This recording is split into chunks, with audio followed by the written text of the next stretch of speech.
কক্সবাজার সমুদ্র সৈকতে মার্কিন সেনা ও বিমান বাহিনীর সদস্যদের উপস্থিতি নিয়ে চলছে নানা আলোচনা। সামাজিক যোগাযোগ মাধ্যমে এরকম কিছু ছবি ছড়িয়ে যাওয়ার পর তা নিয়ে বিভিন্ন ধরনের জল্পনা কল্পনা শুরু হয়ে গেছে।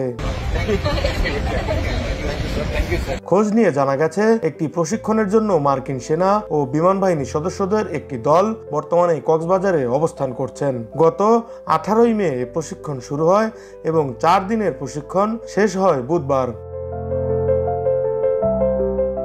বন্যা, জলোচ্ছ্বাস ও ঘূর্ণিঝড়ে আক্রান্তদের উদ্ধার কাজ পরিচালনা নিয়ে এই প্রশিক্ষণ কার্যক্রম অনুষ্ঠিত হয় বাংলাদেশ ফায়ার সার্ভিসের সঙ্গে। কক্সবাজার ফায়ার সার্ভিস ও সিভিল ডিফেন্সের উপসহকারী পরিচালক মোহাম্মদ তানহারুল ইসলাম জানান, কক্সবাজার সমুদ্র সৈকতে ফায়ার সার্ভিস কর্মীদের জন্য প্রশিক্ষণ কর্মসূচি আয়োজন করা হয়েছে।